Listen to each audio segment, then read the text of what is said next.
start this thing again. So, anyway, welcome everybody. I am your host, Darth Moocher, joined here with Chris, the Darth Dad.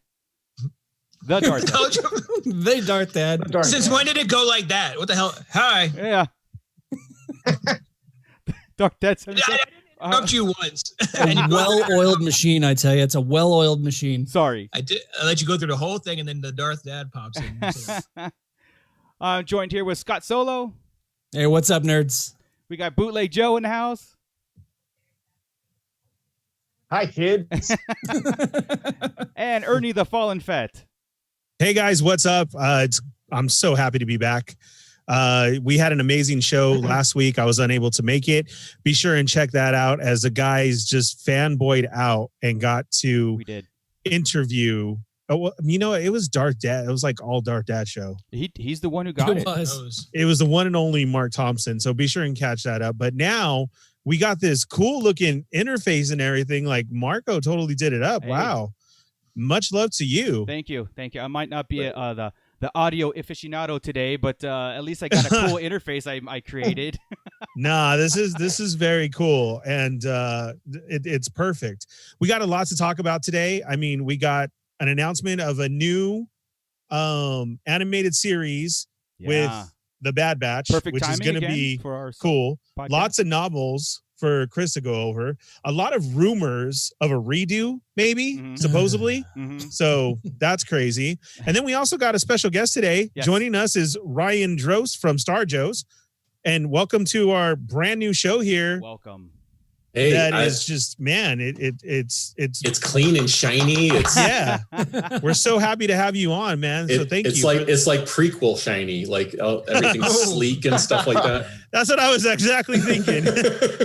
You're absolutely right. The new used live-in universe, something like that. Right, right. Before the dark times. Before the Empire. Before the Empire, yes. Welcome, Ryan. Thank you very much for joining us. Thanks for having me. Yeah, you're on the East Coast, so it's getting late over there. But you know what? We're talking Star Wars. We're here to get rid of this craziness of the world we live in and geek out and just kind of escape a little bit. It is never too late ever to talk Star Wars. Nice. So exactly. I could be woken up at like 4 a.m. and be like, "You want to talk Star Wars?" Yeah, I want to talk Star Wars. Now, would your wife appreciate that? You know, I just randomly zoom you up. No, not even a little bit. I will tell you though, there's a trick that I have. I don't know where I picked this up, how to do this, but it drives my wife crazy. But I could be woken up in the middle of the night and act like I've been up for hours, which is why the phone is by my side of the bed. Like we've had people call at like 2 a.m. I'll pick up and just be like, "Hello," and they're like, "Oh, sorry, did I wake you?" And it's like, "No, I'm fine. What's up?" Yeah. You know? Exactly. She's like, "How do you do that?" I was like, I don't know. Yeah. Just, I guess. I'm a light sleeper too. I'm very alert when sleeping, so yeah. I don't want to be. I'm out. Are you? When I'm out, I'm out. Yeah. I'm very alert and angry. He's our resident Sith Lord. He likes his 12 hours of Sith sleep. I'll tell you the best story I ever had with that was back when the first Michael Bay Transformers movie came out. And sorry for bringing that up. That's okay. Thank you for the apology. I was like, okay, where's this going to go? They had this campaign where you could online, you could put in someone's name and some information and like a phone number and stuff like that and pick different categories, and it would call that person, and it was Peter Cullen's voice calling you as Optimus Prime. Wow. Oh, yes, please. So my wife types all that in, and she's at work and I worked a later shift. So she typed all that in thinking she could set a time for it to call me, but it called me immediately and woke me up. And there I am being woken up by Peter Cullen's voice saying, "Ryan, this is Optimus Prime." And I am not even kidding you. My response was, "What are you doing calling me?" Yeah. That's great. So. That's great. Okay, well, Ryan comes to us from the other side of the country, like I said, but also in the same family. He runs a Star Wars / G.I. Joe, pretty much pop culture, pretty much everything that we love podcast. And yeah, man, Star Joe's. What an awesome title. We were just talking about the G.I. Joe 6-inch line. Most of us here have jumped on that too. So we're all fans. And I think Scott is wearing his Cobra shirt in honor for you. So Appreciate it. Yeah, we've been doing this show for 10 years now. This is our 10th year of doing the show. Okay. Yeah. Dang. And it started off with two guys at work saying, "Yeah, we could do a podcast." And we were like, "Well, what do we know? What do we like to do?" Sure. And I was like, Star Wars is the top of everything for me when it comes to entertainment. So, so I was like, it's got to involve Star Wars. And then my co-host Chuck and I, we both grew up with all the 80s properties. So G.I. Joe, Transformers, He-Man, all that great stuff. And I was like, I know all of that stuff. So let's just do that. And then we were trying to think of a name and we just went simple. We're like, okay, so take Star from Star Wars, Joe from G.I. Joe. Yep. We're kind of average Joes, but we're kind of pretending we're stars. So we throw that in there. And then we also realized that kind of everything else that we covered on the show falls somewhere in between, because you got military with G.I. Joe, but then you got fantasy adventure with Star Wars, and kind of everything else falls in between. So that's where Star Joes came from. Somehow I got the website starjoes.com, and I was amazed that was still available, and just started running with that. And we've added co-hosts since then. We've actually had some artists that we were covering their books on the show. So like Robert Atkins, who is a comic book artist for G.I. Joe, he heard us, he was listening to us, and he reached out the one day and was like, "Hey, if you guys ever want to have me on," well, we geeked out like schoolgirls, and that gives you street cred right there. Right. We had him on, and then we kept having him on, and now he's a very close friend, and cool. He comes on the show, and some other people that we've gotten to know over the years have come on as co-hosts, and it's grown, and it's become an amazing, awesome thing that I got so much out of it that I never thought I would. So that's awesome. And you guys hit this 10 years ago, you said? So you hit it right when like podcasting was taking off. So you know, like I said, you've got 7 years on us, and we're hitting it when everybody has podcasts, and you always have to like try to one up it all and try to see what everybody's not doing. So that's, so congrats on identifying, getting into something early like that. Yeah, I was listening to podcasts at work. I had a job at the time that allowed me to really kind of just listen and for hours and hours and hours. And I reached out to a couple shows that I had been in constant communication with, and I was like, "Hey, what does it take to do one of these?" And they're like, "It's actually not as hard as you think." Right. They're like, "The hardest part is the post work sometimes, and and they're like, and the dedication to doing it." Yeah. So there's a lot of podcasts do what we all know is called pod fading, which is they do it for 6 months to a year, and then they don't feel like doing it anymore. Yeah. Okay, I got to walk off, guys. No, that's actually kind of funny, because I think it was about 5 or 6 years ago, I had reached out to you right before we had started the Nerds with Attitude podcast. And I'm like, "Hey, Ryan, could you give me some advice, man, on how we want to start a podcast?" Yeah. And you were gracious enough to offer me great advice, and we took it to heart. Yeah. Of course, the NWA doesn't exist anymore, but I still That's got what I was just talking about. Yeah, right. Yeah. Exactly. But yeah, well, and that's the thing. Like, it really is something. It's a very pay it forward community, I found out. Yes. So I had people that helped me get started. So anytime anyone reaches out to me, I'm like, "Here's what I do. There's different ways of doing it, but here's what I do. And if there's any way I can help, let me know. I'll plug the show on my show when you get started." There's enough to go around, definitely.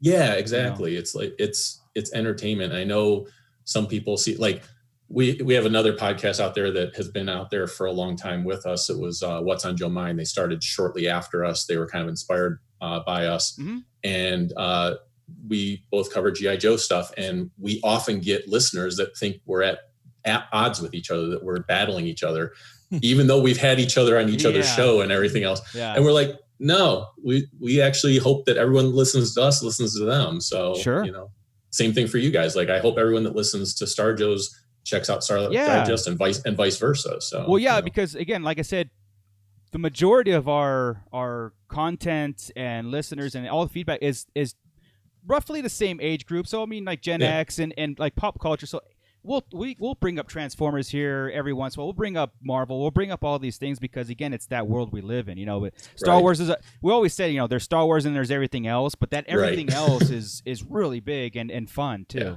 So there's like I said, there's room to go around, And it's so exciting to think about. Like sometimes I look and I go, you know what? Tonight I'm gonna just geek out on Star Wars, and some people just shrug and go, "Why? Why can't you just watch TV?" Right. I'm like, "Hey man, you do you."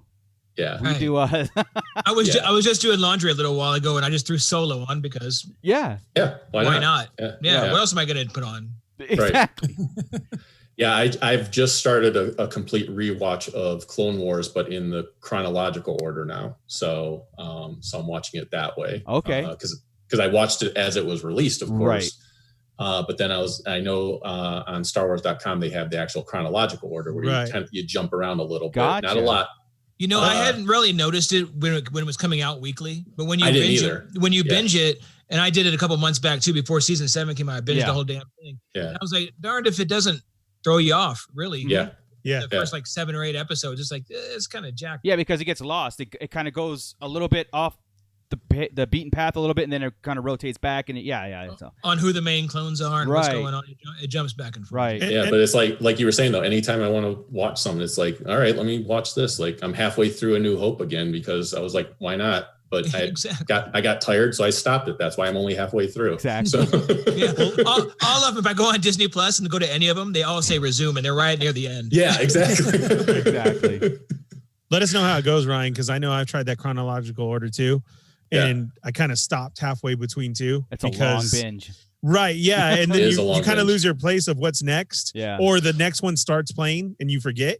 Oh, so I will tell you, I printed off that list. So as I'm watching them, I'm crossing them off. And so I know what the next one is. And with Disney Plus, it is a lot easier to jump around like that now. Yeah. So where before it was the discs, I have all the DVDs and stuff. And it's like, you had to take this disc out, put this disc. And I was like, Wait, doesn't it even jump around for seasons too? Like some episodes are like in season 3 are supposed to be in season 1. Really? And crazy. Yeah. I love now, as you get to the later once you get to the later seasons, it kind of just evens out. But it's those first 3 seasons, I think, is where you get a lot more of the jumping around. That's cool. Again, I love that even exists. That's an option, even though I hope it's they don't take that off. It's something where I can visit it one day and take a couple months and do that. Right. Someone will have it somewhere, even if they take it off. Yeah, well, I have the disc too. I can always do that. Like you said, try to download the sheet, put the disc in, watch these and stuff. But Disney Plus I love Disney Plus, man. It's awesome. Yeah. Same here. So besides, of course, the podcasting and everything else, you're actually into the comic book world too. And is this now? I'm gonna put some on splash screens for our viewers to see. You have a comic book called Stealth Hammer. Right. Is this your first venture, or is this like something like your baby from? No, this is my first venture. So I have been a long-time comic book reader. I've been reading off and on since the 80s, but got really heavy into comics in the 90s. Yeah. And never looked back. And because of the podcast, I started to get to know comic creators, and I started to learn the business and all the ins and outs.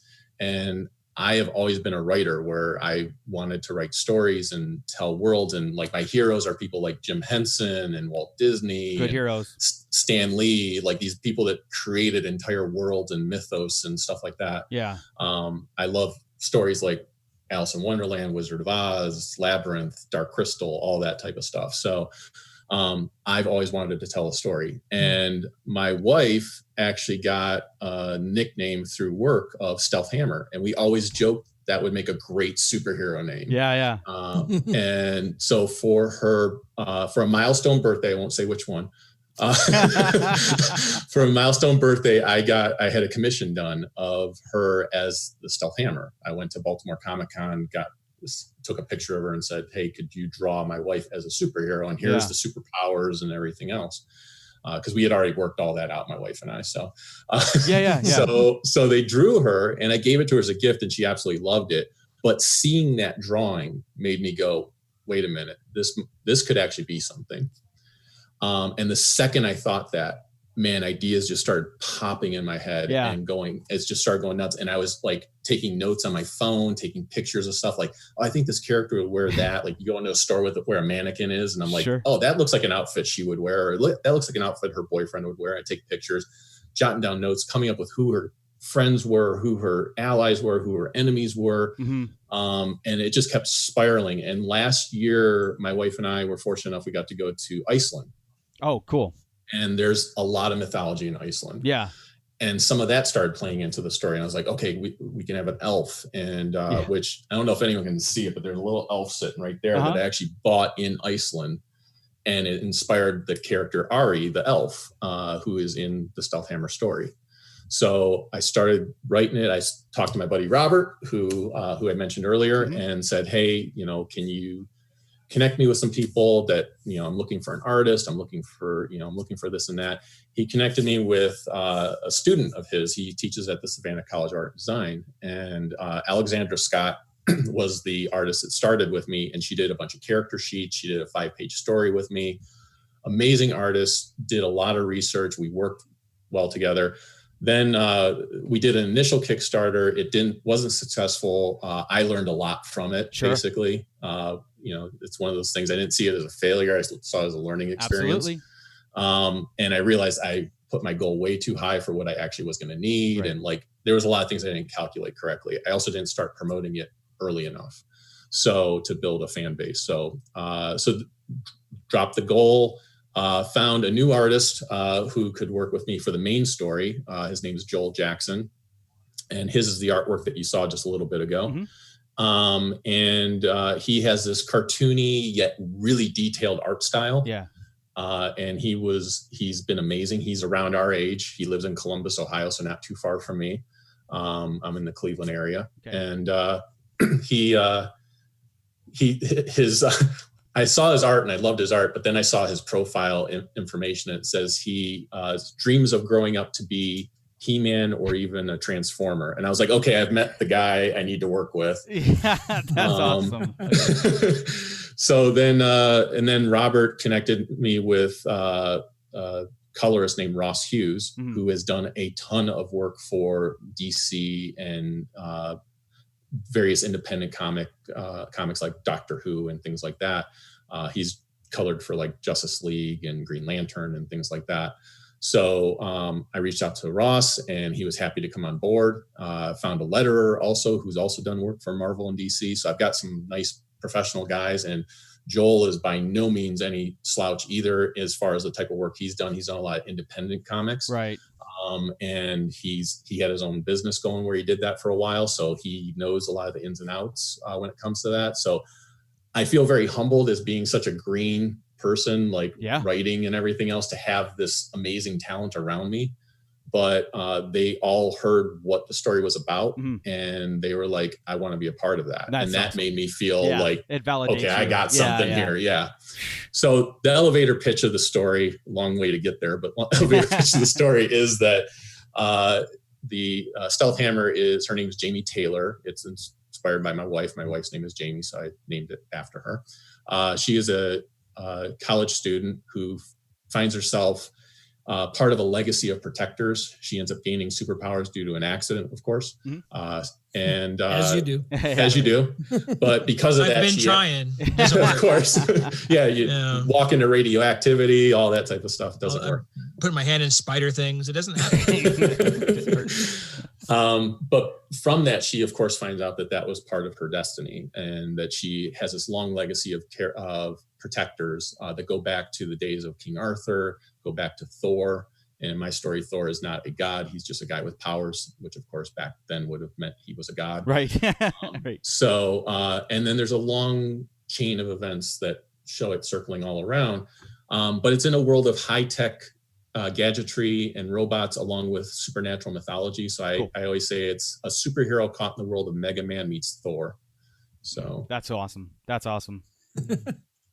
I mean, that's like, your world building, and that's what's so fun about things. The guys make fun of me a lot because I play certain role play games and stuff, whatever. I don't make fun of you. I just point out there's a line of nerddom. They make fun a lot. So, and that you push that line farther and farther. Yes, I do. So, I didn't know Marco knew. I thought we kept that chat to ourselves. I see all. But there is a lot of love letters to the things that I love in comics and in pop culture and stuff like that. So relating it to Star Wars, in the 5-page story that Alexandra did for me, Ari the elf is, of course, her imp mentor, helper, and so he's the Yoda type character. So there's a couple scenes where he's riding on her backpack. Very good.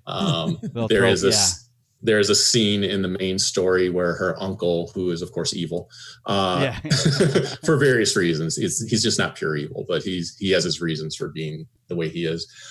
He is surprised that it's his niece, and she says, "You'll find I'm full of surprises." So I threw little lines in there wherever I could that I was like, okay, anyone that knows pop culture is going to pick up on some of these things. Yes. So we'll be screaming at it like, I know that. Right. There is one I threw in there from Ghostbusters that I flat out had to have the character call her out on, because she says to her dad, like, for whatever reason, Dad, call it fate, call it luck, call it karma. And he goes, "Did you just Ghostbuster line me?" And she says, "Maybe." Yeah. Oh, that's awesome. I always do it when we go a flight of stairs and someone goes, "Where's it go?" I go, "They go up." They go up, yeah. That is one of my favorite lines. That and "Listen, do you smell something?" Oh, yes. I quote that all the time. All the time. Well, I just put your the artwork back up on the screen because it looks great. I love the vivid colors that it's being used to, which is such an eye draw, So with that pitch, so it's a Kickstarter right now, right? It's it'll be launching July 25th, so just a little over a week from now. Okay. I'm putting the final touches on the Kickstarter to submit it to Kickstarter tomorrow. Gotcha. So that I'll have a link, but people can follow along. There is a Stealth Hammer Facebook fan page, there's a Twitter account, and there is an Instagram account, and I constantly update those. One of the cool things with working with an artist in comics, and it's something that I had heard about but never really obviously didn't experience it before, is it's such a collaborative effort. So I told Joel, I was like, you might draw something and it might become part of the story. So you saw in the artwork there's like little robots and stuff like that on the cover image that's around Dr. Everett, which is her dad. Those robots didn't exist in my story. Okay. But now they will.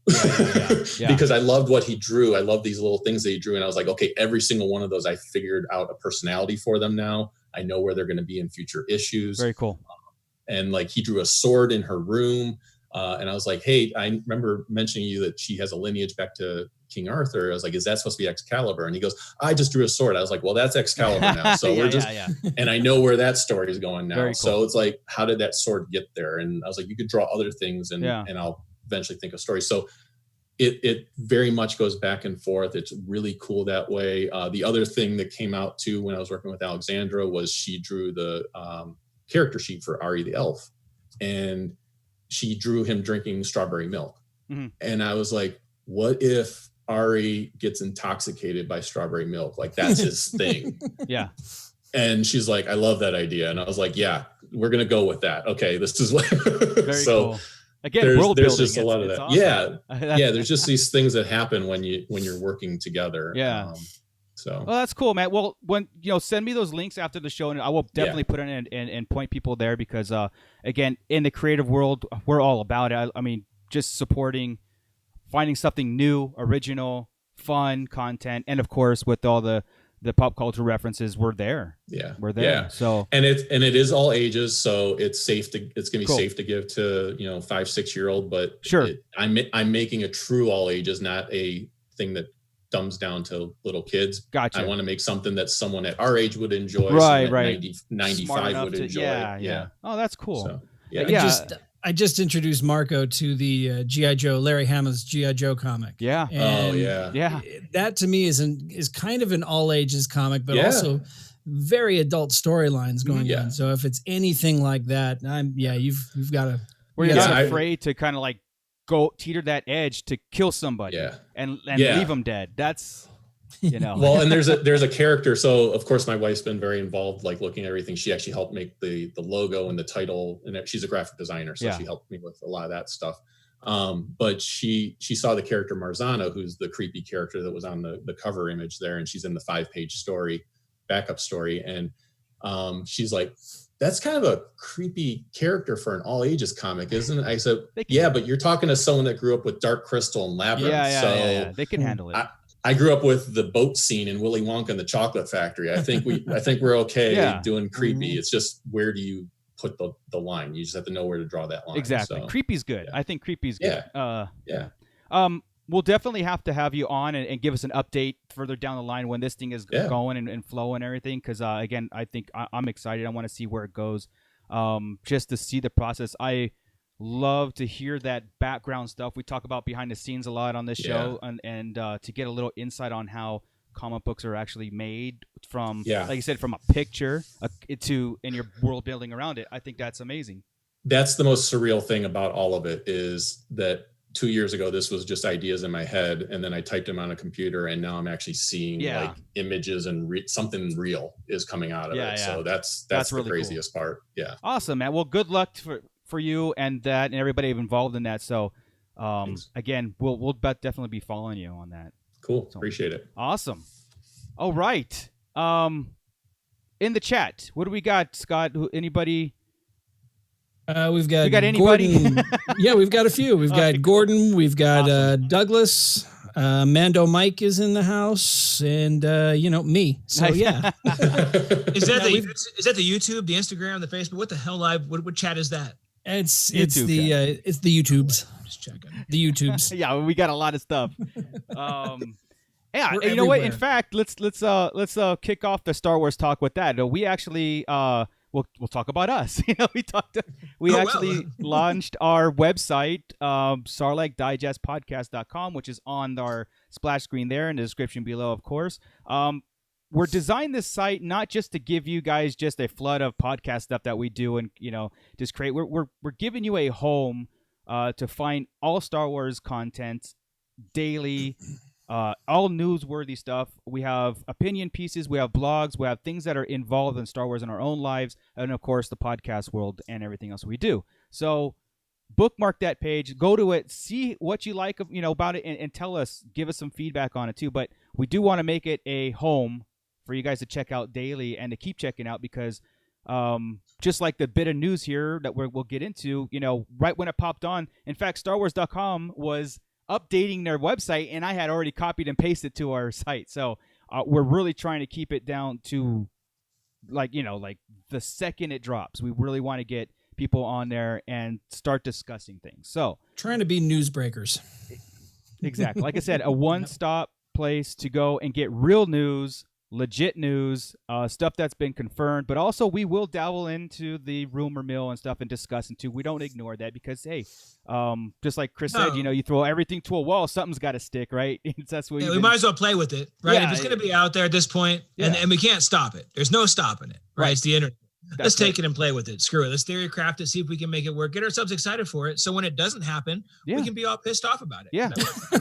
and we do a good job of kind of explaining how, yes, this needs to happen, or that'll never happen because of this going on or this storyline and stuff like that. So we actually have news. And again, the Star Wars gods have blessed us the day before doing a podcast. StarWars.com or Disney Plus drops the announcement of a new animated series called The Bad Batch. And if everybody's unfamiliar with The Bad Batch, that was the set of clones in the last season of the Clone Wars. And I want to say, like, when we were introduced to them, I was kind of like hoping that we'd have more of a storyline with them. I don't know about a whole animated series, but at least a video game would have been awesome, Republic Commando style. Bringing that kind of style back where you switch between the four of them, that would have been awesome. Now I could have seen a hardcore comic, right? Like, that's getting down and dirty. That's what we were kind of thinking, novel comic, that. But so they threw out Disney Animation doing The Bad Batch. Now, again, more Clone Wars stuff, right? So I wonder how different this is going to be, because these are a different breed of clones. Of course, they're the Bad Batch. I don't think they're chipped, so they don't have Order 66 in them. I don't know if that was confirmed or not. Well, with the word is that it's post Order 66, so we're Imperial now, right? We're going to start.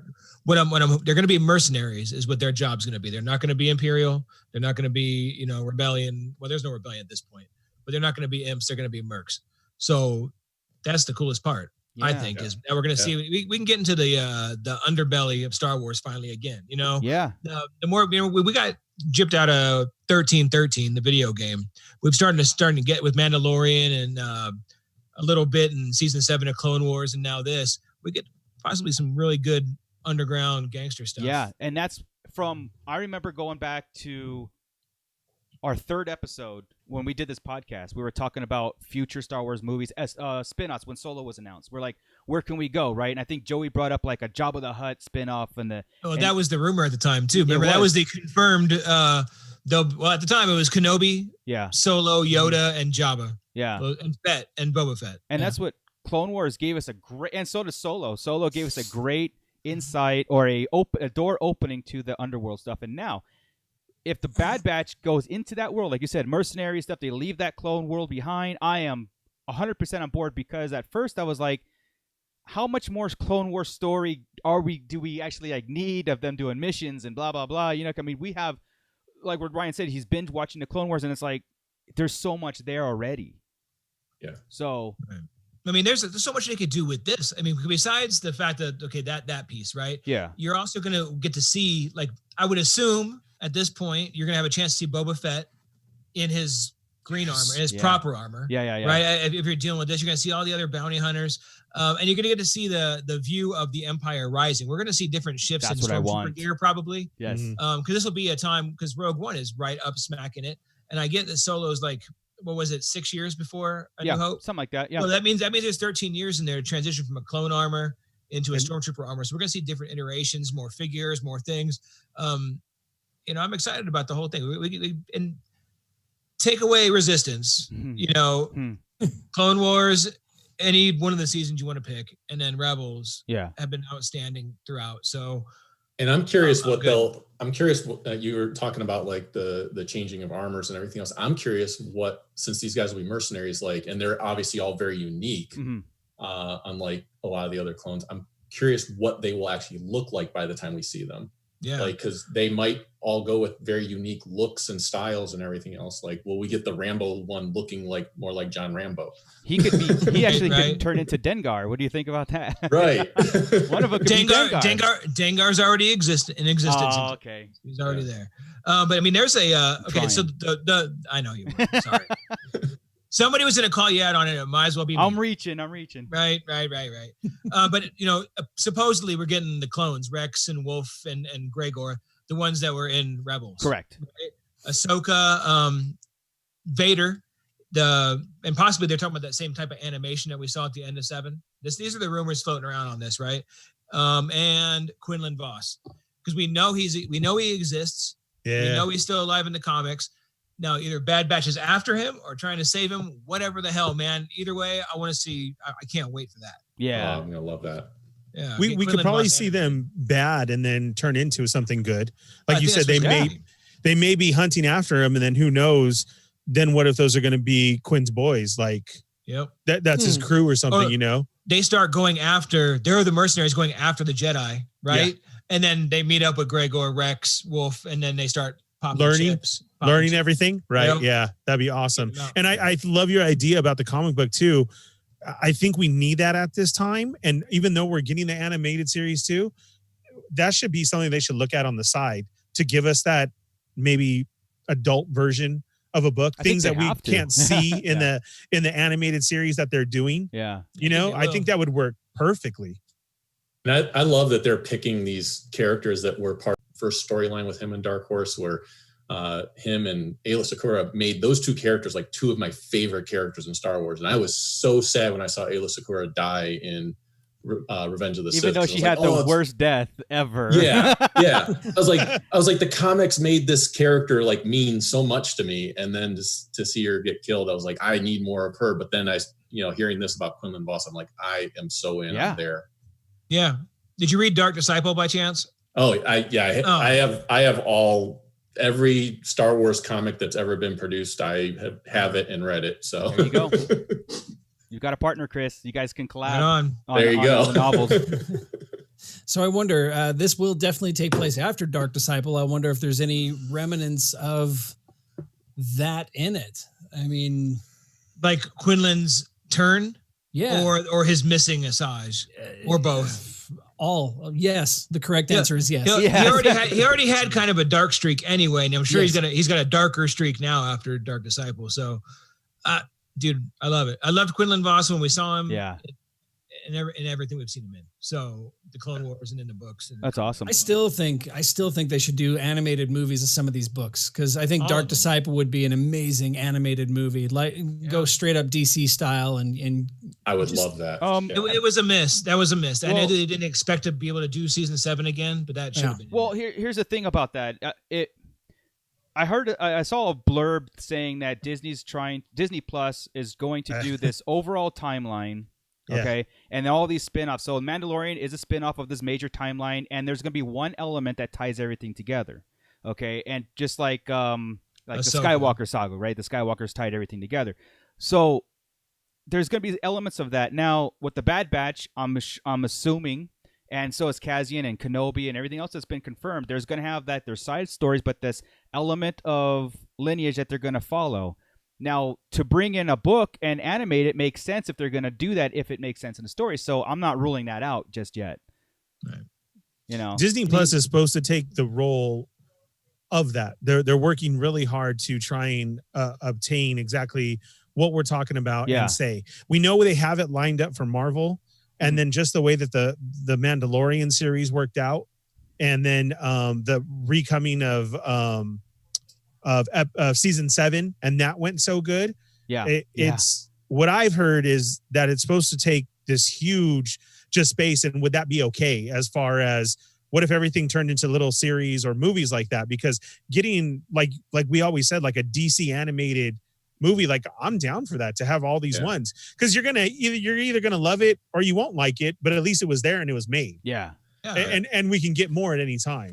And I would love it. You mentioned the Marvel stuff. They're doing the What If animated series, which looks amazing.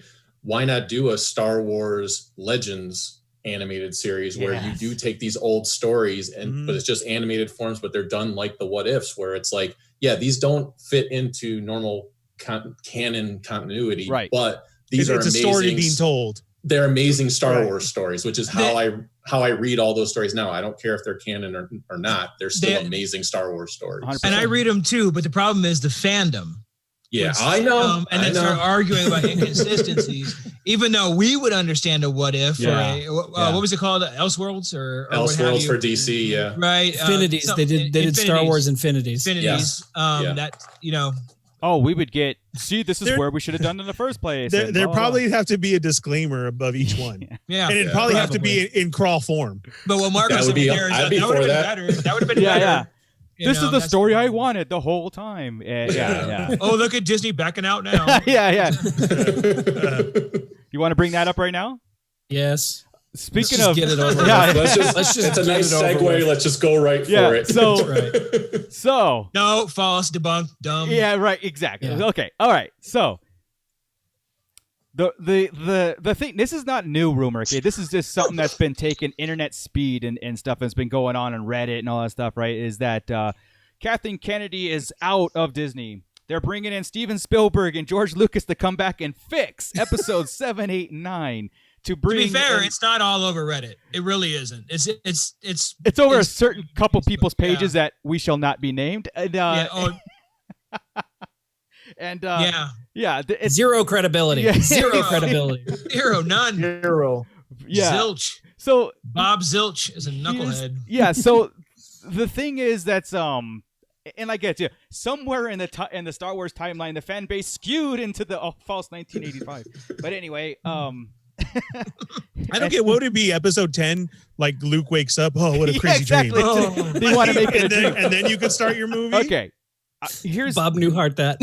Here's my thing on this. Okay, if you take 7, 8, 9 as a whole and what it did for the past 5 years when Disney announced it made billions of dollars. Okay, it basically made their investment back. Okay, the vast majority, I would say, most of the moviegoers, not just us as like hardcore Star Wars fans, but moviegoers bought the movies, they enjoyed them, they walked away, they moved on. Okay, it does not make sense for Disney to be like, we have to redo these 3 movies because the vocal minority is screaming, and they're going to boycott all these Star Wars properties. So we're going to invest another $5 billion into these movies to make because moviegoers won't go see 7, 8, 9 again. They won't do it. They won't understand.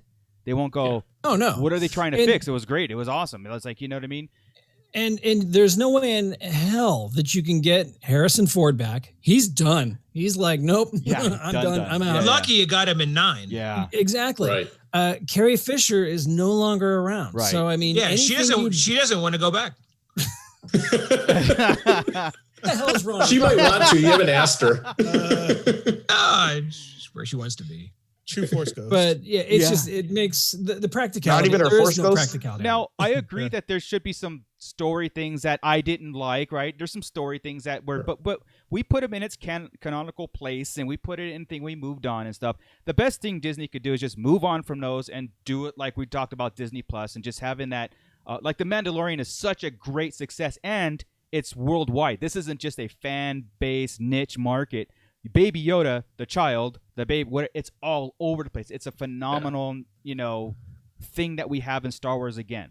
And to two quick things. One is you were mentioning like the general populace. Like I work in an office. Well, not right this moment. Sure. I work from home right now. But when I was working in the office and these movies were coming out, most of the people I work with are not the hardcore geeks and stuff like that. They went and saw the movies. All 3 of the movies, they were like, yeah, I really liked it. They knew I was a huge Star Wars fan. They're like, what did you think? And they liked it. And that's all the general populace cares about. Exactly. I think you're absolutely right that even for the hardcore fans that didn't like those things, I think Disney is winning some of them back with things like Mandalorian and how season 7 of Clone Wars ended. Yep. So, yeah. Again, it just financially, it doesn't make sense for Disney to do something like this. Lucasfilm to even consider revamping whatever. Well, you know what? They made their billions. What is it? That's what I'm saying. That matter, financially, but it makes no sense. Because especially in this time, the parks are closed and everything. That's a lot of the moneymaker that they don't have. Just make new movies. Well, exactly. Animated or otherwise. And if they're going to do anything as far as like, if they want to do anything in that time frame from 7, 8, 9 to quote unquote retcon certain things, because of the majority of that timeline cannot be retconned. Okay. It is what it is. But they can do it in comic book form. They could do it in novel form. You'd pull the world between worlds out. You go in there, you F around a little bit, and you can. It's do okay. that in like exactly, like the extra stuff that you give us. But again, do that in like 15 years. Yeah. Even then you can go back and retcon a little bit with the world between worlds and stuff. We don't need to DC it. Yeah. Right. The DCEU right now, right? The movie. Yeah. I get that they need a flashpoint. They do. That needs to happen. They need to reset. They need to get their bearings and go. Yeah. That's when the rumors of this started, was when we knew that was going to happen with DC for sure. Mm-hmm. Right. When that was announced and Flashpoint was coming, everything was changing. Star Wars can do that too, because most geeks are geeks. Yeah. Behind me, you see everything behind me. I'm a nerd. Yeah. No, I knew that was happening. That would be easy to figure out. And they're doing it again, by the way, too. But yeah. And that's the thing too with the prequels. Like, there was so much bashing that happened when the prequels happened, but then there was so much praise when there was all these expanded universe things came out, such as Clone Wars, such as the comics, such as the books and everything else. People were like, oh my God, these are amazing. Yeah, you wouldn't have had these things if the prequels didn't exist. Right. To be fair, Clone Wars made the prequels so much better. I agree. 100%. Yeah. Yeah. I've always said, Ryan, you got 3 different types of fans. You have the OG, the prequel, and of the now. I think it sucks that they kind of got separated from the now to that, because so many people missed out on Solo being a great movie. And I wish that rumor would come up as far as Solo 2 making it. I still have people that I know that haven't seen Solo yet. Yeah, me too. Ridiculous. And they won't. And it sucks. Yeah, no matter how much I tell them, like, it's a great movie. No, they are just not having it. And it sucks that that's our breaking point. And then it took even 2, they didn't watch Mando, but then so many people and the child out there and so many new fans that they had to, and they're okay with it. And I'm still like, give Solo a chance. So I hope Solo 2 does happen, or at least we get something on Disney Plus. I'm ready for him. That's a way better movie than it got as far as the response. I do. I do want to watch it twice. I did too. Yeah. I don't want to. I'm going to put Joey on the spot a little bit because. Well, Joey it was out of us. He was more critical of the sequels than a lot of us were. So I want to get his point of view on that rumor, on the rumor itself. Does it make sense for you to like revamp the all 3 films, or is it like, hey, you know what? Let's just move on. It is what it is, and let's get on with the content that they're giving us. I have mixed feelings on it. Yeah. Like 75% of me says just leave it the way it is, because it's, like you said, we put it in this place, let's move on.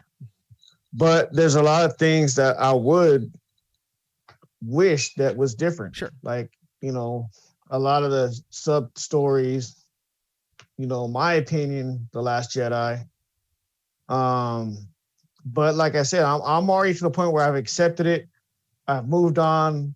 They're a part of the story. They're a part of the galaxy.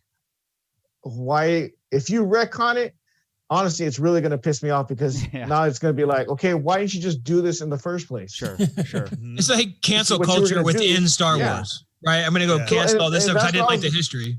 And that's what I was going to kind of say. That's why, in a way, when I first read about this, I was like, this is stupid.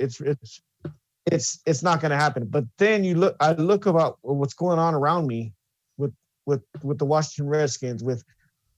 It just takes a certain minority, like you said, a certain vocal minority to say that was unacceptable. I don't like it. I want it changed. Sure. And but they've been screaming that since Force Awakens, or actually the last day they've been screaming that. But again, I just don't think it's financially responsible. It kind of started with Force Awakens too. A little bit, yeah. It did, but not as bad as correct. Yeah, it exploded because everybody was still pumped up coming up to Last Jedi. Everybody that even didn't really love Force Awakens was still excited because it set something up, right? They were just mad that Luke didn't get blah blah blah. Why was he hiding? So it could have been explained, been okay. Once it didn't, then everything sucked to everybody. Because Force Awakens that's one of the ones I would put down if if I'm sick, what am I putting on? Yeah, I'll put Force Awakens on in a heartbeat. Sure. I love Force Awakens. I love Kylo.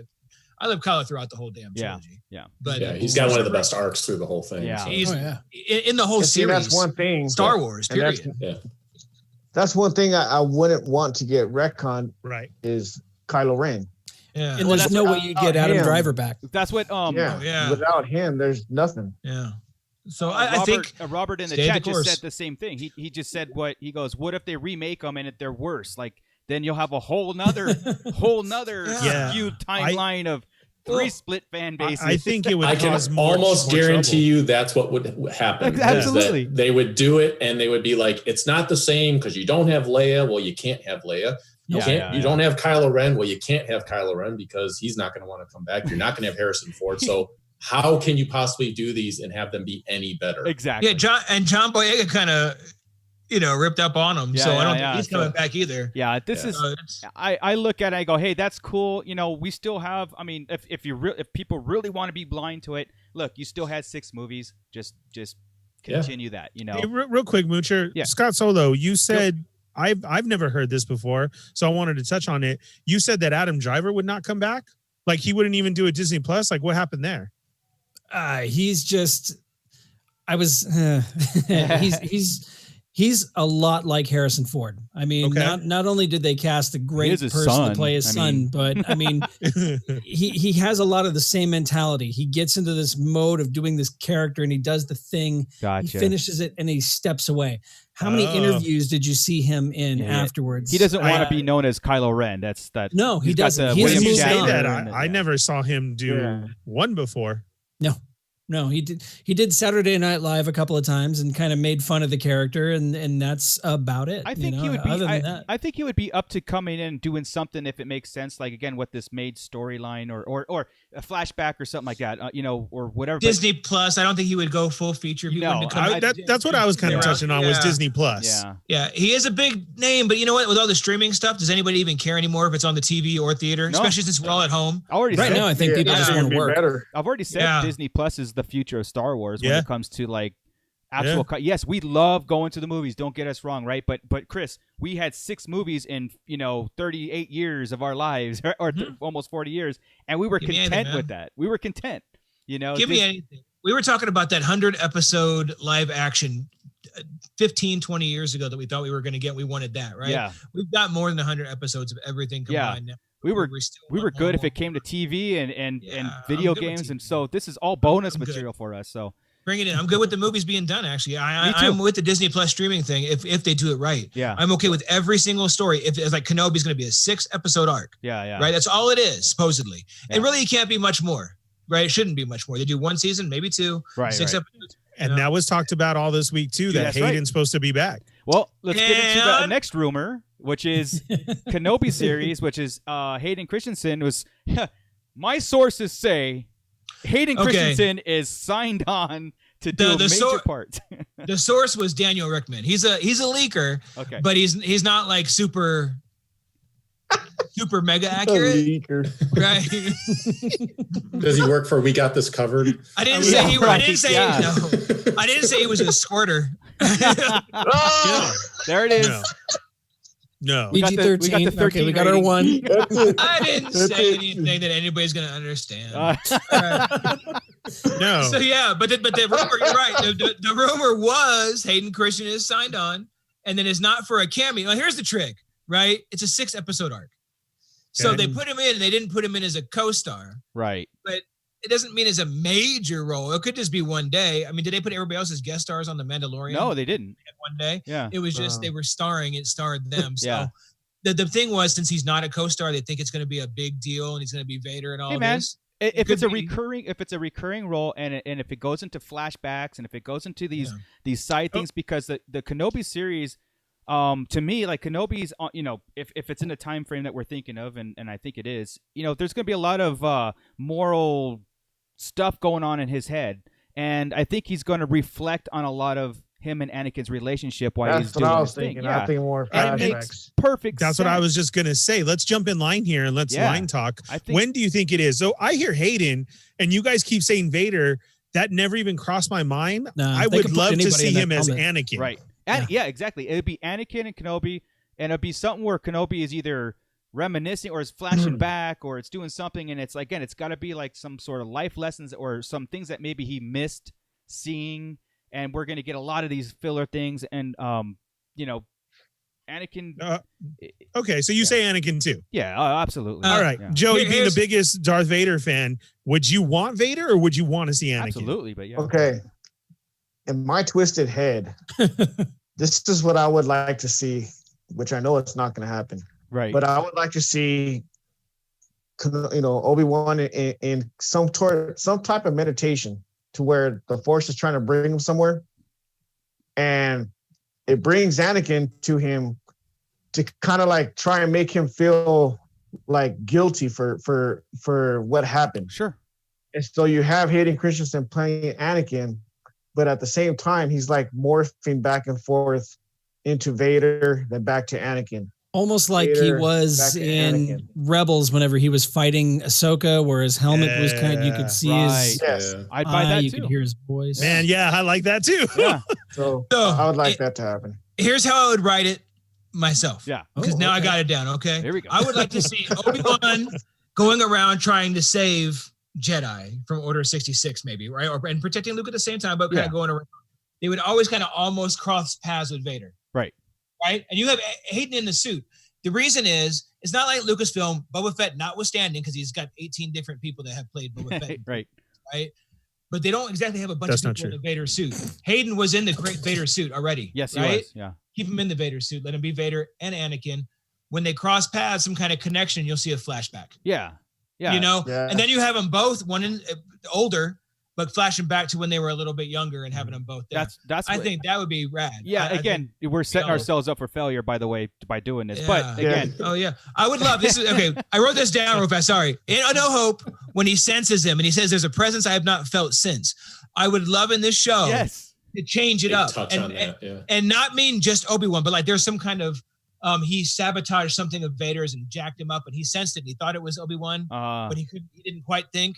And then on Death Star later on, now we'll hear. Then it makes sense to us, and he's all since, you know, and you realize he's still pissed off from blowing up his. That's why Darth Vader's chest lights don't light up in A New Hope, is because Obi-Wan messed with him. He screwed up and put a hose and laughing gas. Like Karate Kid over the shower when Vader was rolling with a laughing joint. gas. So when he came, helium. So when he comes out speaking with helium, Vader comes out in helium. I think that's the way to do it. And he gets all mad about it, and boom. That'd be cool. I'll tell you the thing that has me the most excited with Kenobi, and I don't remember the director's what her name is. The director is that. She did some of the best episodes for The Mandalorian. So the second I heard, she's going to be the one doing Kenobi, I was like, okay, I'm in. Whatever the story is, I have total confidence in her being able to communicate that story well to all of them. Yeah. She did the Sin, right? Episode, the one where he took the baby. Yes. Right. Yeah. At that point, that's right. Because at that point, I was like, I'm good. She can do whatever she wants. Right. She gets it. She gets it. There was another one too, wasn't there? Yeah, there was two. She did.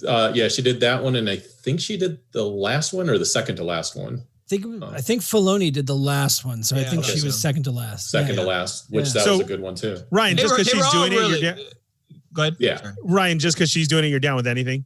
If he shows up, you don't care how he shows up? I don't care because I have total confidence in her as a director now to be able to tell that story. That's nice. Yeah. Well, we have to sit back and let it happen because we have no control over it. So no matter if he's involved in it, if he's not, I mean, here's the thing. And again, I get into this with other groups that I have Star Wars discussions with. It's like they tote a character so much that they really believe he's in this film or she's in this film, and he's not, i.e. Matt Smith in Rise of Skywalker. They get disappointed and they throw their hands in the air and say, look, they screwed this up because X so-and-so wasn't in it. And I'm like, well, they weren't confirmed to be in it in the first place, so again, it's almost like they're screaming, they lied to me. Yeah. So this is that we love line talking the heck out of it because it makes so much sense within the Kenobi storyline. And I think when we first was announced, like, what are they going to do? Have him just going on errands in Tatooine, looking after Luke, maybe fighting a Tusken Raider here and there, learning how to imitate a crate dragon, which obviously he can't get right. So he was better in 1977 than he is now. Yeah. So I mean, but this would be. I'm just so excited. It just makes me so excited just even thinking about the possibilities of just adding that name, just adding Hayden Christensen and the character of Anakin in it and stuff, because I missed Anakin in. And I will say that I missed him in the sequels, of him being a part of it, his name being a part of it, just a presence. Now, even though, physically, but he should have had more of a thing, right? So this is my thinking, right? I go, okay, this is Disney Plus's way of like giving us Anakin's story again over and but really defining it this time in certain moral flashbacks or maybe in current situations with Vader and stuff. So I'm loving it, and I'm really hoping that it's true. Right, and we were talking in Bad Batch about something that connects all of them.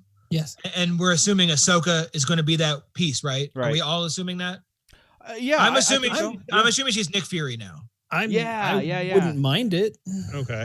Because she's gonna be able to get into Bad Batch, obviously. Yeah. She's gonna fit into Kenobi. She's gonna be able to fit into Mandalorian. She's gonna be able to fit into Rebel sequel. And she'll be able to fit into Cassian. Yeah. Right. Yeah. Because even though we don't think about it, she's gonna be in the Rebellion at this point, right? She's Fulcrum probably because Rogue One is directly in front of A New Hope, and we know we had gaps before Rebels getting there. So yeah.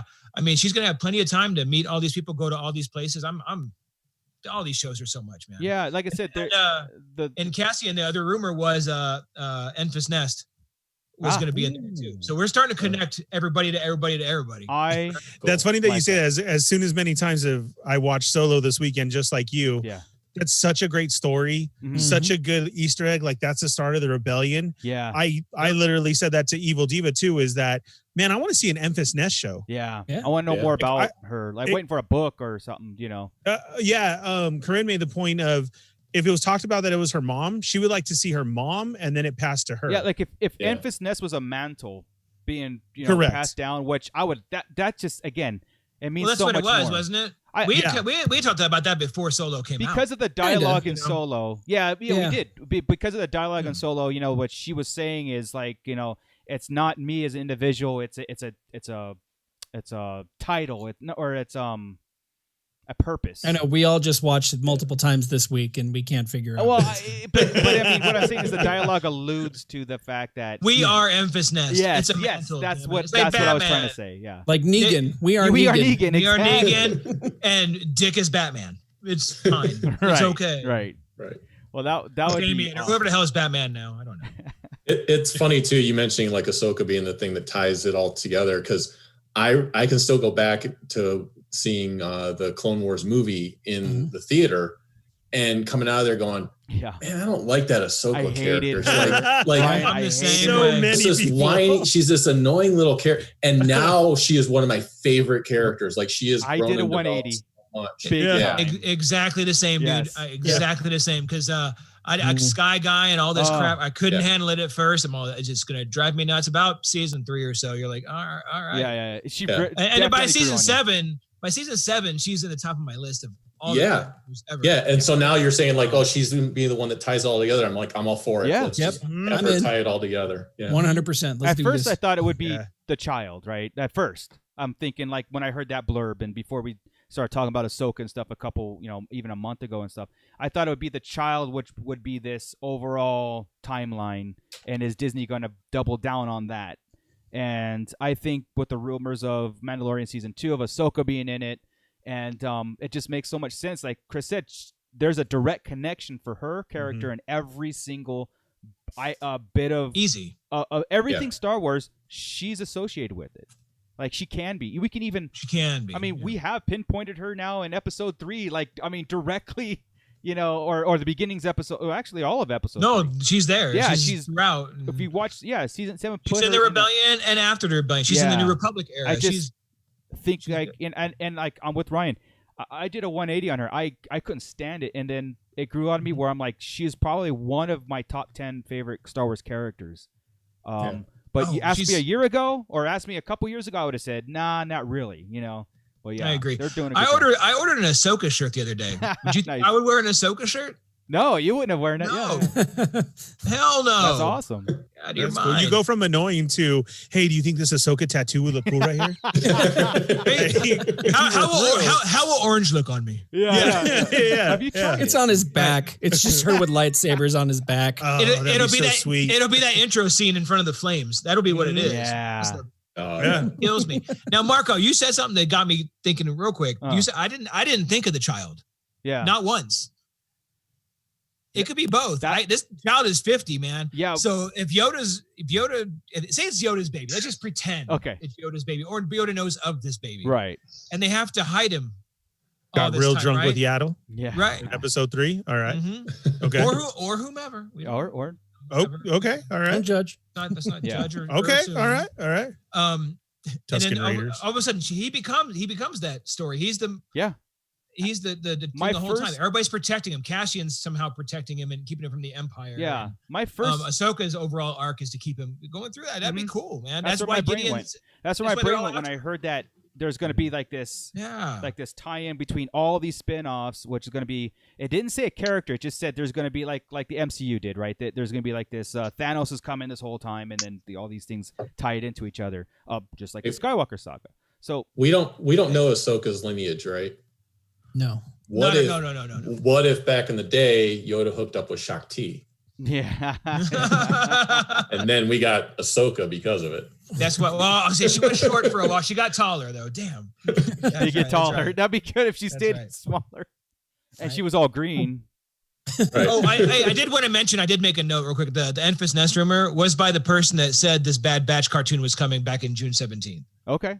So they did give us almost a month ahead on that. Right, so I'm willing to say that's pretty close to legit. They're not going to want to screw up their deal. That Kessel Run Radios who did that. So I'm not going to, I'll give credit where credit's due. When we go through these rumors, there's a lot of these times where I go, that needs to happen. You know what I mean? Because you can headcanon it really fast and be like, that is so awesome. Why isn't Lucasfilm writing this up right now? Like, why aren't they producing this somehow, somewhere? It's got to be on a whiteboard somewhere. It just makes too much sense. Like, we can't be the only ones thinking it. Yeah. There's no way. Yeah. You know? Right. So, and then there's other ones that are like, oh God, stop. And for me, it's like Joey said all the time of throw up your hands and you liars. Well, I'm always saying, Chris, you said. Yeah, exactly. Exactly. So I mean, well, that's why it's on that whiteboard. It makes too much sense. Yeah. For it to happen. I'm sure there's a whiteboard somewhere in Lucasfilm that offices that have just wall of crazy, just like, just all this. What's the craziest thing you could possibly see happening in Star Wars here? And then, Ahsoka's here. Yeah. And, how could we tie Ahsoka into everything? It's there. Yeah. There's a whiteboard. Throw the world between worlds. Yeah. Yes. She wouldn't even need it. She just lives through the whole damn thing. It's so it has to happen. It has to. And again, and we all know how I am with them, right? I get the diversity and everything. This is how they do it, man. Yeah. This is a strong. Race doesn't matter on it. This is a strong female character. I don't care if she's an alien or anything else. I just wish that she would have some sort of mention in the sequels, because that would carry that. Then it would be like she's there. Her voice is in Rise of Skywalker. She was in the sequel. Oh, you mean the voice? Yeah. Yeah, but she's a Force ghost. But see, here's the thing though with Ahsoka. Living. How much more Jedi do you get than being a Force ghost? You're right, by the way. But I was thinking she was present from day 1 to day 0. I guess if you stop at the Rise of Skywalker and don't go any further, she would be that centerpiece. Yeah. I'm playing the assumption that she was killed in The Last Jedi. Like the fleet. When the fleet went down, she was somehow there. No, because they were still looking for Luke. The Jedi were done. It was in their mind. She would have been done way before the sequels. She was at Luke's academy. Yeah, that's got to be it. She was helping at Luke's academy. We always had that rumor, right, of Ahsoka being in Mandalorian season 2 of, she comes into contact with a child and I will bring this message to Luke Skywalker himself kind of deal. And I just want that E.T. moment of the child going to his family, at the end of the whole Mandalorian season. I'll die. Flying saucer comes down and he walks away. And I still cry at that scene. I can't handle his baby Yoda. Okay, so wait, you need to make it more official, Marco. You flat out said E.T. They were in episode 1. Exactly. It could happen. So you want E.T. to come down? No. I want I said E.T. moment. Okay, no. Now I want E.T. to come get him. Right, come get him. They walk hand in hand up into the spaceship.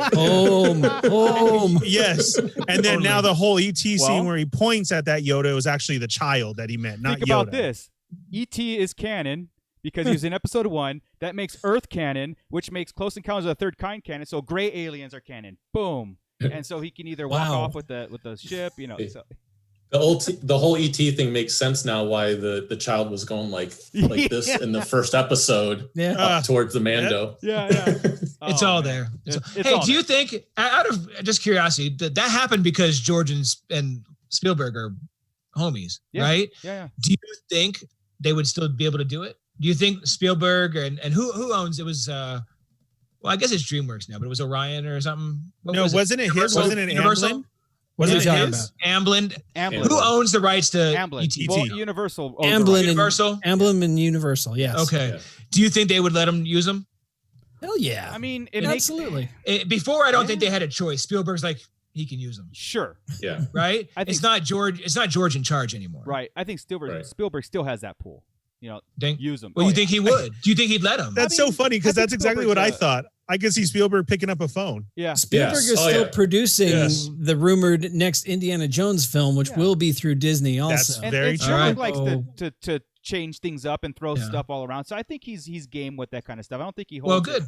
Yeah, I mean, I was hoping. I didn't think he'd be bad. I'm just wondering. I think Spielberg has like Godfather power in Hollywood. Yeah. Like he just makes it, like you say, he just picks up the phone, talks to anyone with any company, and something happens the way he wants it to happen. Oh no, I'm also in reverse. Can any of them call and say, "Hey, Steven, can I borrow ET?" No. Yes, absolutely. That would be Kathleen Kennedy, who was his producer for Back to the Future, Indiana Jones, ET. Exactly. Fake fans, you lose Kennedy, then you lose a lot of connections that they can bring in for Marvel, for DC, or not DC, for Disney, for a lot of those things. So think about that when you get on that hype train of get rid of her. I was just watching Back to the Future 2 last night, and there were interviews afterwards with Kathleen Kennedy and Steven Spielberg, and I'm like, I know she was involved in Indiana Jones and she was involved in all these other things. And I'm like, her track record is so far beyond Mr. Random YouTube guy and his hatred. Well, and I'll tell you the thing that impressed me with her, because I haven't seen a lot of interviews with her, and it's probably because I haven't watched a lot of those behind the scenes type things, but I did watch all of the gallery editions on Disney Plus. Yeah, so great. And hearing her talk there, well, number one, hearing Filoni talk, I'm like, you have to be in charge of all of Star Wars. Thank you. But aside from that, hearing her talk about it after hearing so many negative things about her, I was like, none of these people know what they're talking about. Don't. She loves this property. Yeah. She wants only the best for it. Yeah. So. Yeah. I tell you what, though, there was that episode where she was driving me nuts over talking everybody. I'm like, Kathleen, sit the hell down. Let them talk. Yeah. I don't care what you have to say right now. John is talking. Dave is talking. Shush. When those guys are, exactly. Yeah. They're taking your job. They should. She cut him off too. She went and stopped him. Yeah. I'm like, oh no. And nobody stops Dave Filoni like that. Nobody puts Dave Filoni. Man, every time I heard Dave talk, I cried. I swear. Just about, dude. He would go off like a 3-minute goosebumps. Yeah, like a 3-minute deal about how great George is and Star Wars, and go off. And I'm like, you know what? I will never, ever know as much as that dude about anything, much less Star Wars. You know what I mean? It's just like, wow, it's amazing. Amazing how he knows the history of it, the ins and outs, the brain, the way George Lucas thought. Unbelievable. I mean, I want that guy in a room and having a couple of drinks. I'll drink that day. We'll have a couple of drinks, talk about Star Wars for about 8 or 12 days. Yeah. And just well, I'll tell you what he even did for me was hearing him talk about that when he was talking, when I think it was the second episode where he just went into that whole thing about what George's vision was and everything else. After watching that, I went back and watched the sequels again, all in order. And I even got more out of it because of what Dave said. I got more out of the sequels even though he never talked about the sequels. I got more out of the sequels because of what he said. Yeah. He's phenomenal. It's just you can talk anybody around anything around Star Wars. I try all my hardest to discuss things like and put it into layman's terms. He did it so easy. He did. And it was like, and he does it with heart, man. And he does it with ease without like what we'd be doing our whole lives when we get to and we just talk and like you throw out something, you throw out this scenario, you're like, this can work because we pulled this over here, we pulled that, and then fast forward and then this character, or it can't work because, and you just know on the spot. Like everybody around Dave Filoni was like, what he said was golden, and they trusted his instinct on every level from what color a shoulder pauldron should be to what this angle and story for the Mandalorian. It's not easy to imagine, but he's George Jr. I mean, he's the clone of George, and I got that out of those Disney Gallery things that maybe not directly, but I think George Lucas really did handpick Filoni out of the bunch to really kind of like get mentor. Yeah, I want you to get this, and I want you to basically do it because he does speak for him. He does speak for George's behalf, and all the time. Yeah, the one that had me ear to ear every time was him talking about R5D4. Yeah. To walk by and say, hey, can we make that and know exactly where it was and this and that. That was like make the bird marks for the bad motivator. And I couldn't stop grinning the whole time I heard that. It's just like, wow. And like that's just a total behind the scenes thing too. Exactly. And that's what I appreciated so much is because they did pull things so much from the Star Wars universe and not try to reinvent the wheel. They just kind of like, hey, you know what? That ice cream maker thing, let's make it have a purpose. Let's get more Twi'leks in here. Like what we say, Ernie, all the time when we go to Batu. Where's the Twi'leks? We got to have more Twi'leks. We need that. We need some type of just alien figures walking around, androids. Oh, that'd be great. Don't make me sad.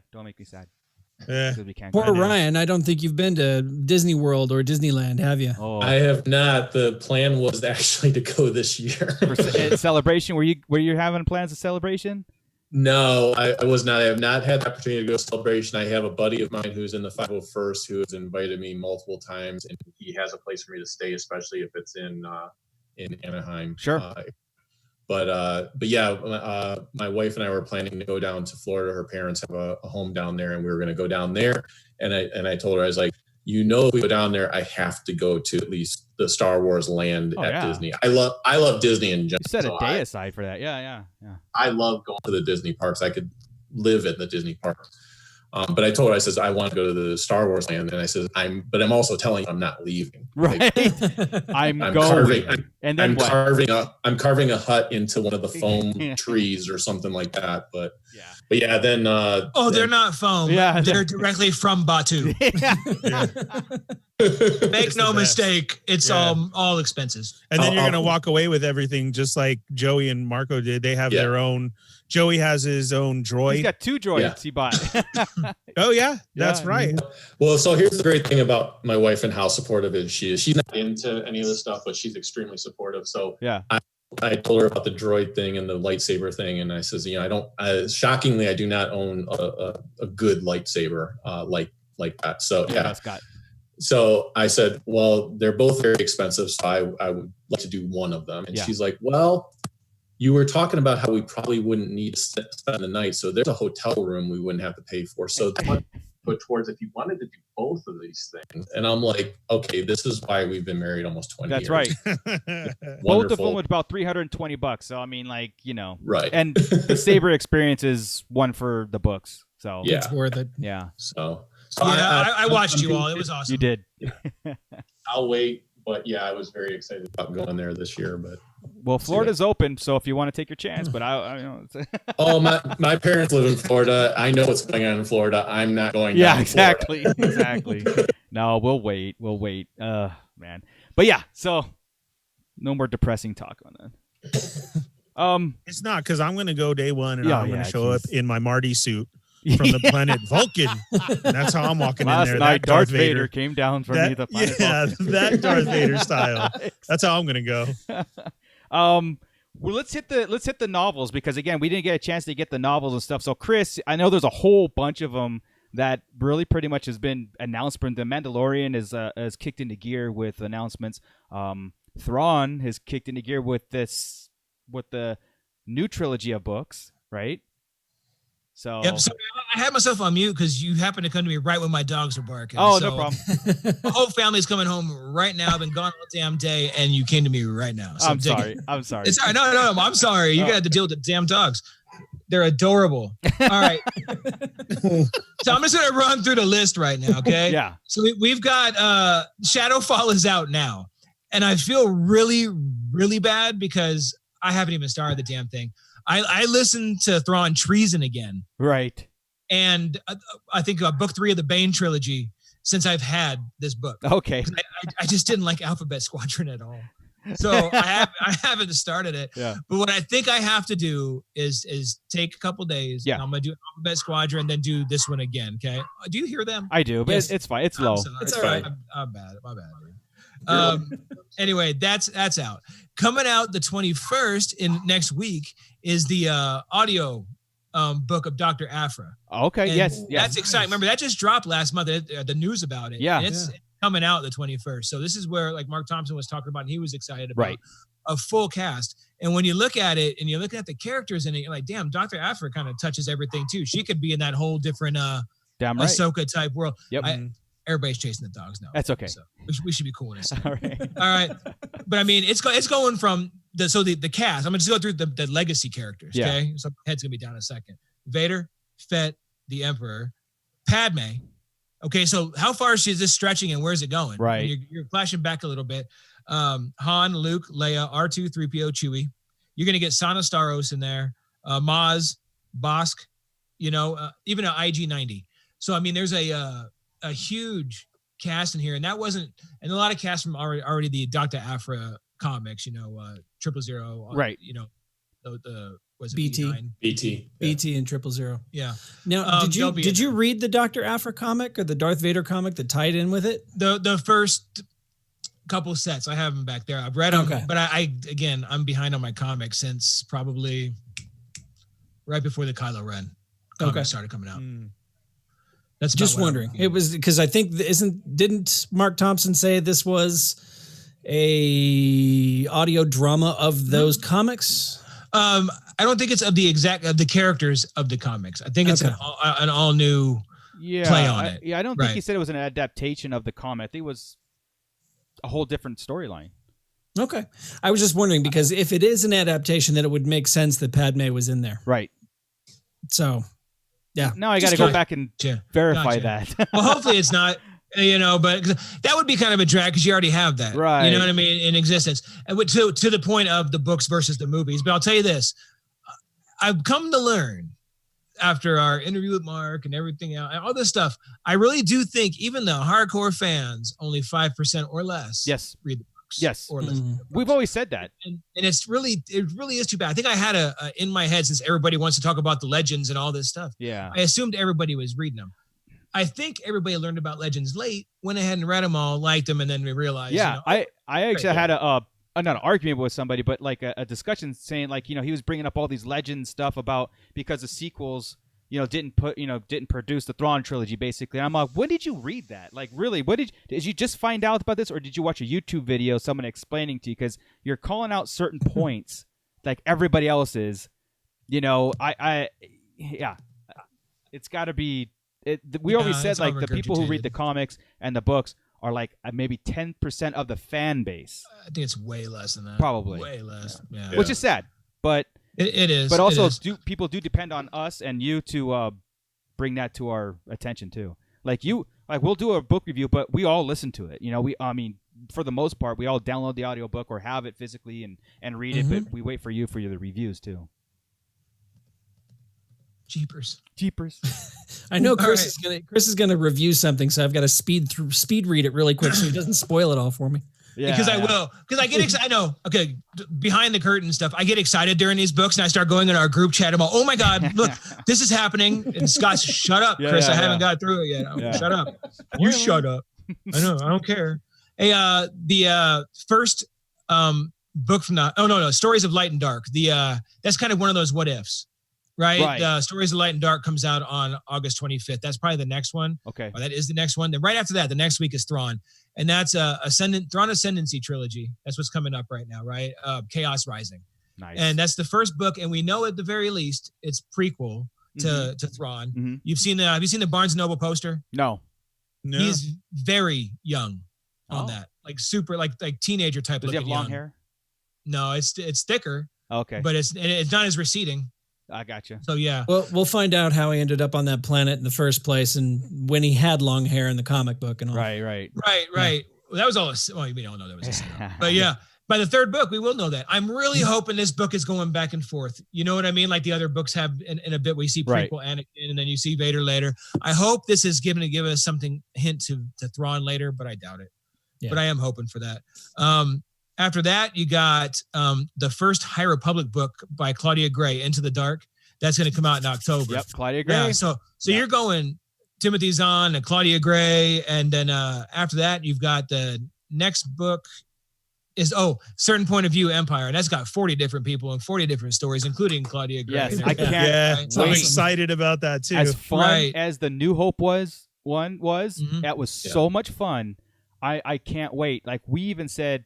We have this thing in our group too. And it's like, okay, what stories are they going to miss? And maybe we should write another one of a character, just a blurb, because it's fun. It's fun to come up with those little tidbits. And I just saw Wampa get. It's gonna be fun. I'm excited because Katie Cook is writing a story for that, and I love her artwork, but I've also loved her storytelling. I met her. She's really nice. She's amazing. Great person.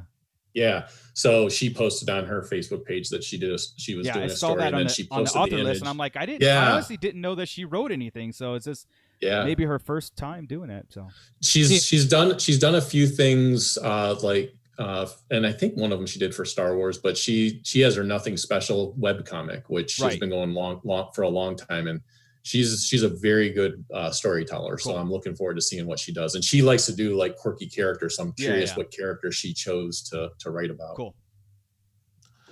And then, I'm excited, dude. And then I can't wait for Daniel Jose Olders, because Born in the Storm was phenomenal and Last Shot was phenomenal. Yeah. And just because it gives us that, I don't know, the Guardians of the Galaxy type feel, like it's something just quirky. Yeah. On the side, and I like that. So this is gonna be great. I'm excited for that one too. And then what was it? The Charles Soule's book in the High Republic will come out in January. These all got pushed back a little bit because of COVID. I mean, we should have had one already. Right. And I assume we would have had Certain Point of View by now as well, because if it's already that far ahead, we would have had it. Yeah. It's all good. Which again, we can't really complain about while the world is burning, but Exactly. I do miss that kind of stuff. Well, we can, but we just sound like selfish buttholes if we do that. So, every single time. Yeah. Every time. Ryan, have you read any of Claudia Gray's work? Oh yeah. So when going back to comic book shops and stuff like that, is I picked up the Heir to the Empire at my comic book shop. I was going there for comics and saw, what's this Star Wars book that's sitting on there, and picked it up. I was a teenager at the time, I guess. Mm-hmm. I'm trying to remember if it was, I guess that long ago. Wow. 92, yeah. I think I was a sophomore doing a book report on it. Yeah. I was a sophomore. Yeah. So I was already out of school. Sorry. I picked it up and I read it. And ever since then, I've gotten every single novel that has come out of Star Wars. Awesome. And haven't read all of them, but I've read a lot of them. Yeah. But I have them all on my bookshelf in story order, so that I'm going to read this one next. I'm going to read this one next. Awesome. So yeah. Audiobooks changed my whole life. It really did. In this day and age, really absolutely. Whenever you've got the commute that Chris and I have, the audio drama, the audiobooks save our lives. Yeah, it's been crazy. And it changed it so much, man, because now it's like a movie. Because I always thought an audiobook was just some dude reading. They do voices and stuff. It's absolutely. I'm like, why would I read? I had the audiobook for Heir to the Empire, and it was on cassette. Yes, that's how old I am. Yes. That's the old version where they didn't know how to pronounce anything. That was cursing. Right. Yeah. I remember renting those from the public library, because you could rent audiobooks from there, and I read. I remember. What's a public library? If you listen to it now, and I've listened to it. I've listened to the pre-Mark Thompson version. Yeah. And everything is mispronounced and horrible. Yep. I love it. That's when George Lucas was like, I don't care, call it whatever you want. Like Hasbro's like, what's this character? I don't know. They knew Coruscant, right? Because they used it in episode, and they used it in the prequels. This is before the prequels, but they completely killed it. It sticks. You get the random R2D2 noises thrown in there. Those were bad ones. They're good now. Are those the ones that you guys turn the page when you hear the chime? I had those too. That's what's that? The Hoojibs? Oh, yeah, the Hoojibs, buddy. I had those too. When you hear R2D2, turn the page. Yeah, that's what I was just gonna say. That's what mine said. Yeah. You'll know it's time to turn the page when you hear R2D2 go like this. Yeah. Okay, I need to go on eBay and find it, because I really do want those. And you know what else I want? I want those Presto Magics. Yeah. I would always get those at Vons and sit there and use my quarter and go. They have them on eBay for like $8. Hey, I had those turn the page on those little 45 records. Yes, me too. Record me too. Yeah. That's what it was. On your Mickey Mouse player? Yeah. Oh, yes. Really? It was red. Yep. You put it on. Yeah. The last one I actually remember having was Temple of Doom. Oh, Could you imagine having turn the page on the bullet crack? Yeah.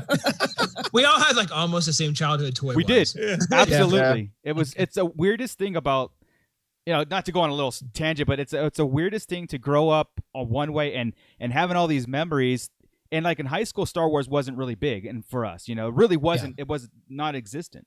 I sat around the TV with everybody. You remember my old house on Little Beaver, right? Yeah. We would sit there, get high and drunk, and play video games, and I would sit there and just preach about Star Wars. Yeah. I was the one reading the books. So all of a sudden, I would have everybody around me going, "Oh man, that's cool. Yeah. Tell me about this." Oh, well, that's the thing. Like, and they forget that I say, but it was not big. It wasn't big. It wasn't big, no. And it wasn't really talked about. So growing up, having all these memories, thinking like you're the only one that did it, and then to come to find out like you did that too. Then the internet opened up a whole. Did we just become best friends? Yep. Check this out. I don't know if he's listening right now. My cousin Ralph, sometimes he listens, but I remember one time he came over. We were listening to kind of the Hoojibs, and there's a randomly part, there's a part where we're both listening to it, and Chris remembers it. There's a part where they're looking for they're in a cave, and there's a wind-up part where the monster in there screams. Uh-huh. And it starts off as a low growl, and then it turns into like a high pitch, like woman screaming. Yeah. Well, when that happens, for some reason, my cousin Ralph freaks out, dude. Like he's like, "What? Well, just seeing his reaction, it freaked me out." And we both took off running out of the room. literally took off running out of the room because of the sound of the. I can't remember the monster. Now that's gonna be my ringtone when you call me. Oh, dude. Now it sounds awesome. The sound of the monster screaming and then Joey crying afterwards. That's my ringtone. I love the torture. It literally sounds like a woman screaming. Wow. When you hear it. I just remember because there was nothing going on for so long. I had a disc player at home, not Laserdisc. This was it was a disc player before VHS, before Beta. Yeah. And stuff. The cartridges. Where you slid it in, you watched half the movie, then you had to slide the cartridge back out, fit over to watch the other movie. Laserdisc. Well, it wasn't laser. It wasn't laser. It was just the disc cartridge. player. Yeah. It was a big old. Player.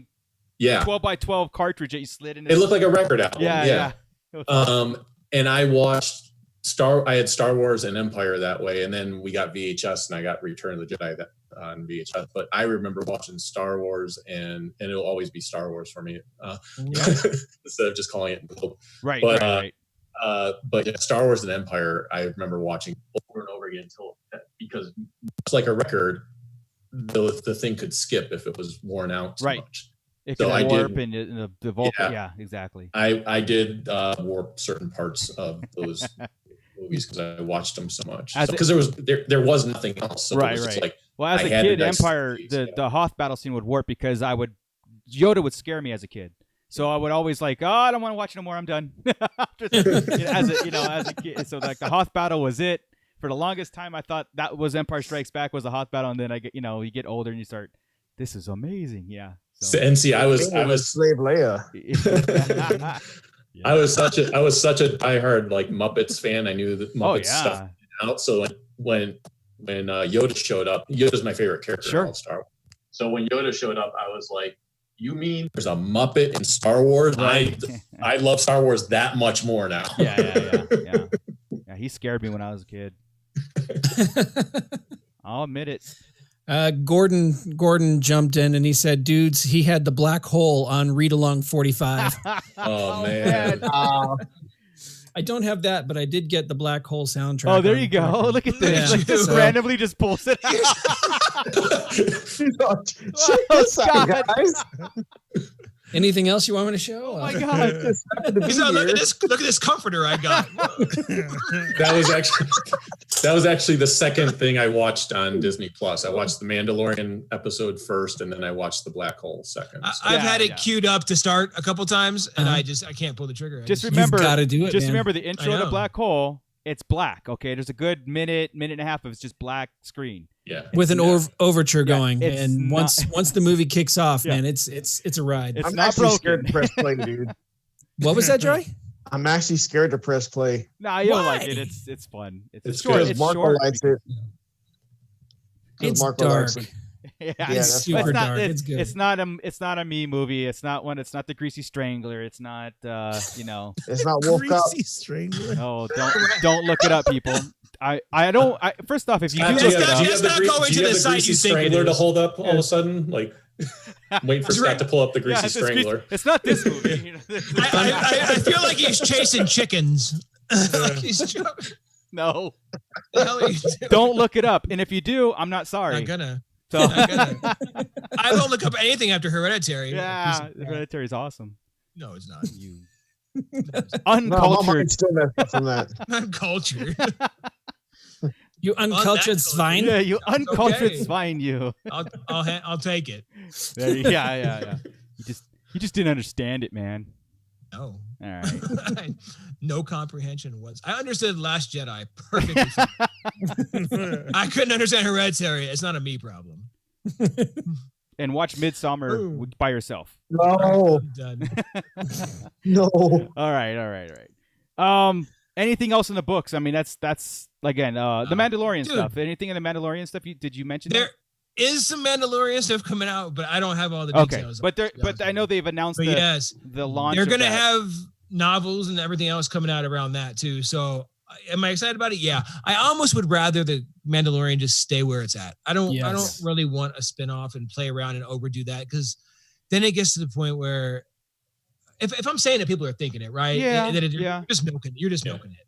Don't do that. Do what's right. Keep it there. When it's done, then give me some extra stuff. Now, Don't load. I get just business. Say, once it's all over and you know what you've done, what you wanted to do with it, then I'm happy to get the extra books and the comics and things. Sure. Well, this is how I look at it. Right? I don't think it's going to be Mandalorian himself. I think it's like the twins. Maybe their backstory of how they got arrested or how the brother got arrested. You know, like more of that stuff. Maybe Mandalorian prequel when he was running with the gang. You know, that would make sense to me. But yeah, no, that's okay. But I would rather just watch the seasons. Oh God, with nothing else. I don't want any other play because it's not like we have a 3-year gap where I need filling. It's going to be out in October. Oh yeah, no, this is an ongoing thing. That's fresh so and new. We don't. Yeah, this is. I don't need filler for that. I kind of feel good. Sorry, I kind of feel too that when that happens, there's gonna be that fandom that's gonna look for something that's wrong.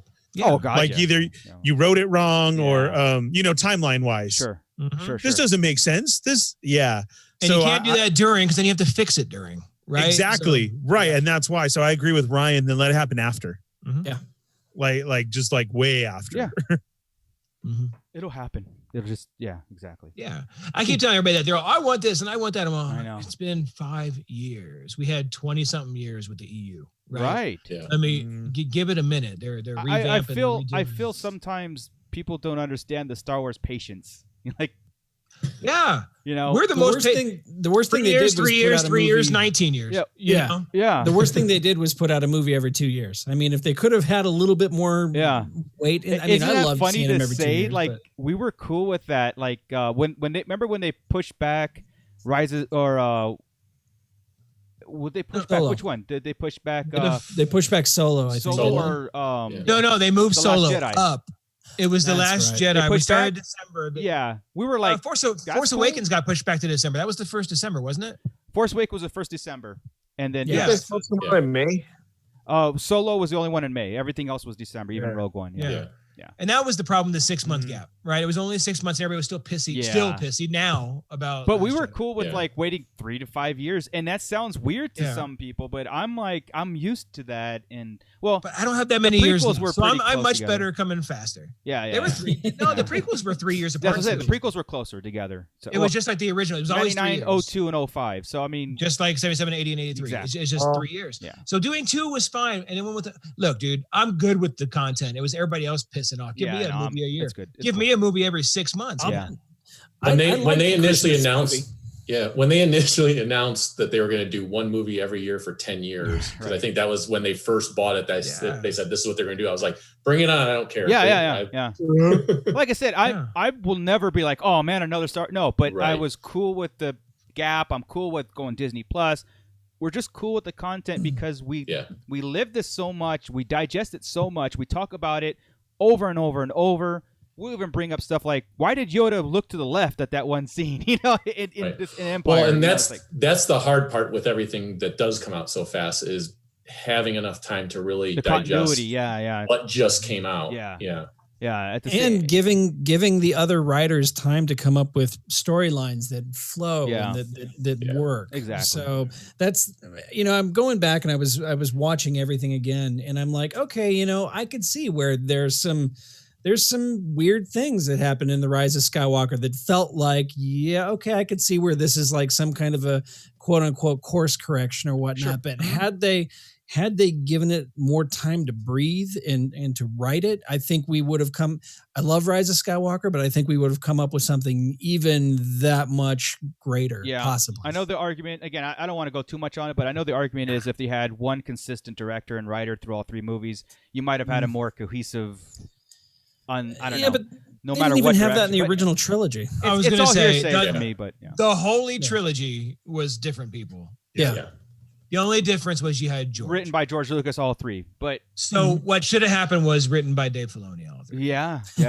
Or I even take J.J. Abrams written all 3 and then 3 different directors. I mean, just to have one kind of vision of story, and so there is no course correction or perceived course correction or anything like that. Right. There would be no room for people to say anything. It was a vision from complete to end. And I always tell people, do you guys think if Dave Filoni did write the last 3 movies, they would be better?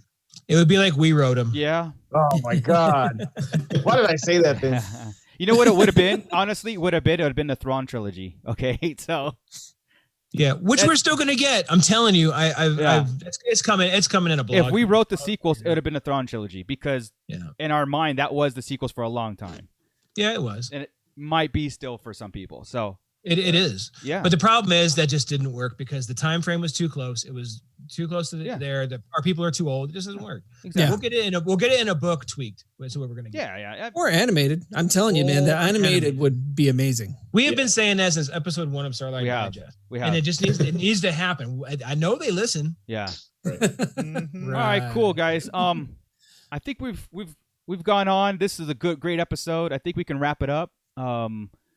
Thank you for everybody in the chat. I've been monitoring it, so you know everybody has commented and everything. That's awesome. I love to see that happening. Love to see the conversations going on as we're doing ours and interacting with that. So, Ryan, thank you so much for joining us and staying up late with us, man. Thanks for having me. Yeah. It was a blast. I will do it anytime. Cool. You're Awesome. on our list. You're on our list for coming back. And again, actually, we'll schedule that because I want to see the progression of Stealth Hammer, and I want to see what you're doing. And everybody that's listening, go check out Star Joe's podcast. I'll actually get all the links in all our social media and stuff, and we'll grow our family even more podcasts, more Star Wars, more everything. So sounds good. Thank you so much. I think with that, guys, if we're all kind of good and ready to go, let's get out of here. All right. So all right, later. Real quick, one thing during this episode, we are doing a giveaway. Yes. Thank you, so we'll just break it down real quick. Yeah. We teamed up with Theme Park Tagalong, and you guys have seen me and Evil Diva wear the little shoulder buddy of the child that I have. So he has joined us and wants to give one away. If you live in the US, you are eligible. Yes. We have it down in the description, but for those of you that are listening just to the regular podcast episode, you need to follow the 2 IG pages, Sarlacc Digest and Theme Park Tagalong. And then on this episode, in the comments, you need to tell us your favorite Disneyland ride. Yes. And it's Rise of Resistance, by the way. Yes. I can't say that yet. I haven't even written it on. It's my favorite ride. Yeah, I know. But yeah, I can't so even say that. I hope, like I said, in the description, there's a link to that giveaway. It runs for a week, so you have till next Wednesday, and then Theme Park Tagalong will do a random winner and reach out to you guys or whoever won. And yeah, you'll get the little Yoda that sits on your shoulder. It's awesome.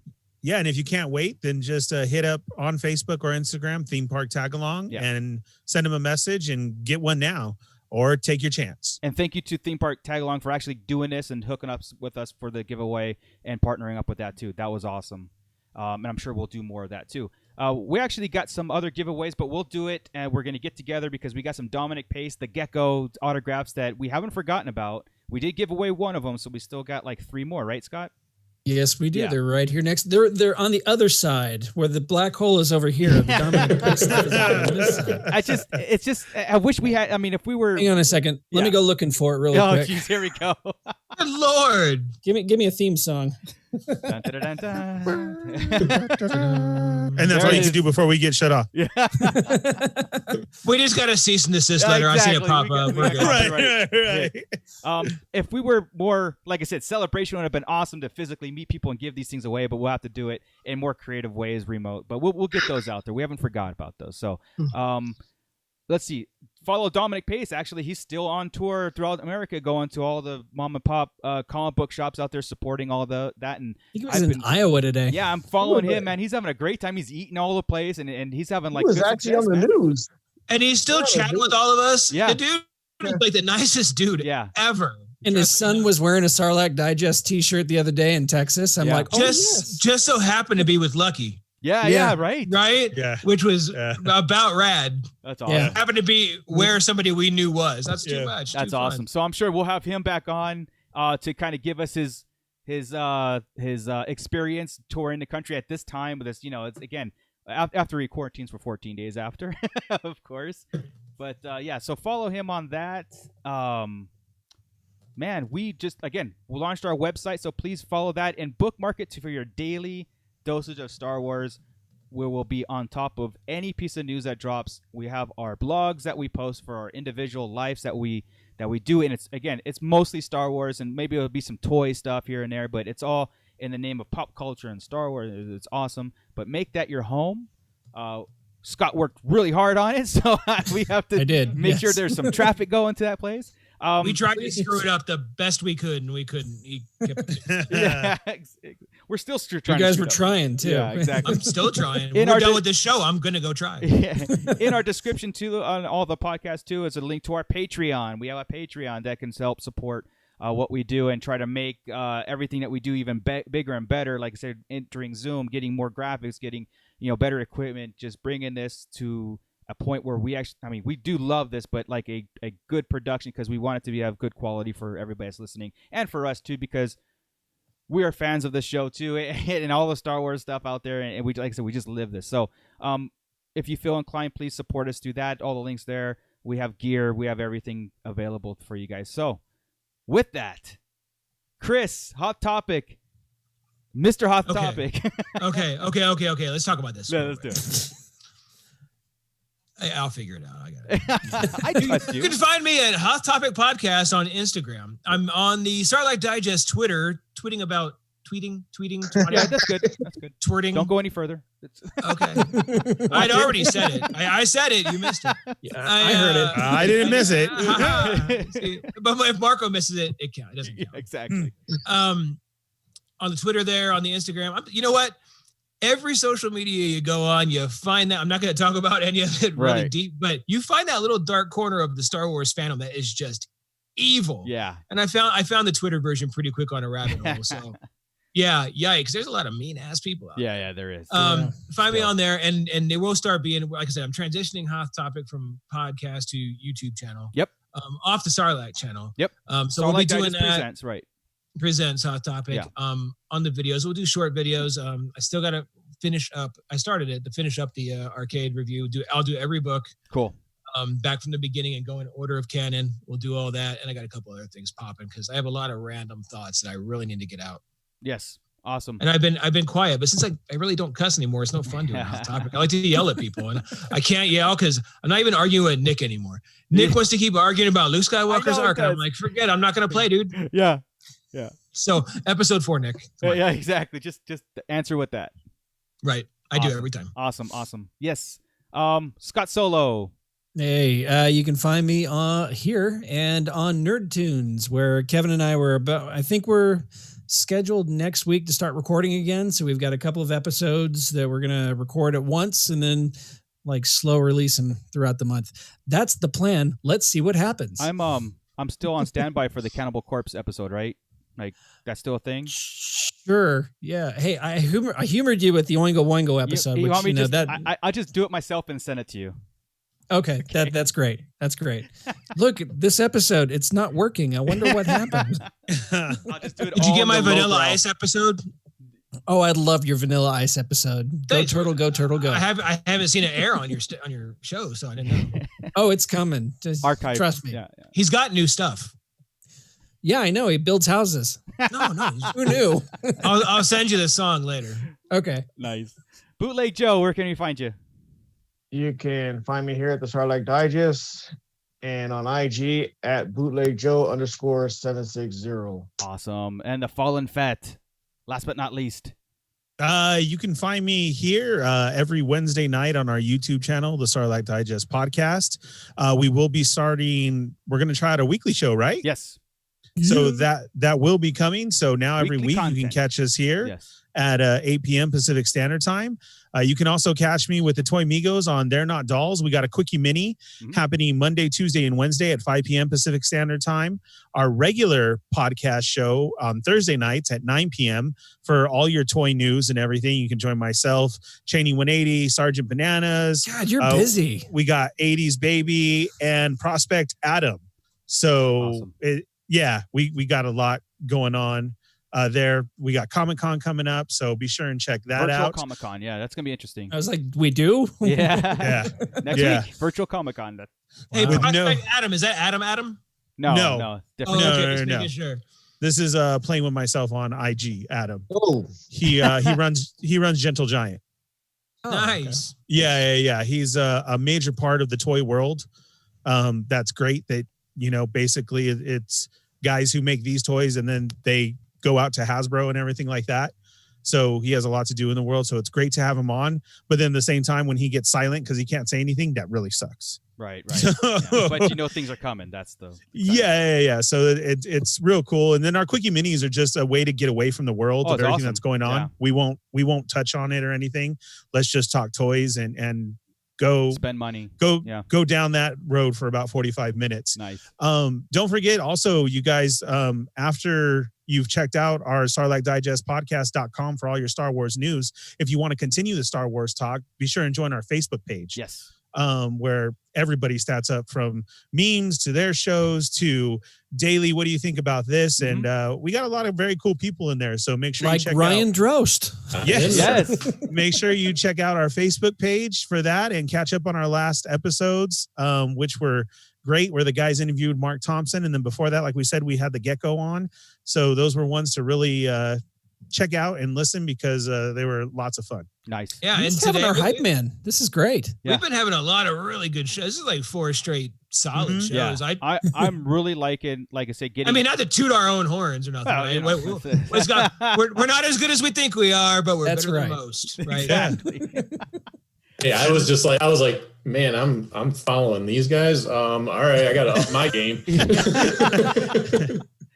Ryan. So Ryan, where can we find you? You take us out of here. You're our guest. Thank you again for coming again, and let everybody know where they can find you. Yeah, I appreciate it. You can find us at stargoes.com. That's where the podcast is. We do have a Facebook page, both a group page and a fan page. So it's an awesome community.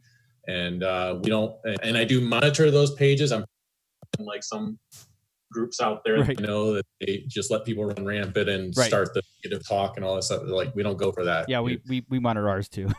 Yeah, which I appreciate. So that's great. And then when it comes to Stealth Hammer, again, Facebook, Instagram, and Twitter, all if you just search for Stealth Hammer, you'll find it. The Kickstarter launches July 25th. Awesome. Anyone checking it out and following it and support it, because this is a lifelong dream of mine that I'm really hoping to make come true. And then the idea is that once this issue is made, I will then be shopping it around to publishers to get either mini series or an ongoing happening. Awesome. So, best of luck, man. Best of luck. Thanks. We will be watching that and supporting you. So yes, absolutely. Hey, I want to throw one more thing in there, Marco. Yeah. My nephew accidentally found us on YouTube last week. Really? So I just want to say hi to Braden if he's watching, because he didn't even tell me. His dad told me, he's like, hey, he was in there last week and found you guys talking on YouTube. He had no clue you guys did that. Really? He's blown away. So that's awesome. I wanted to say hi to Braden since we're on here, and I almost forgot. Shout out to Braden. Awesome. What's up? Yeah. What's up, Braden? That's awesome. I love it. I love it. So, okay. With that, we're out. Keep it nerdy, everybody. Bye, guys.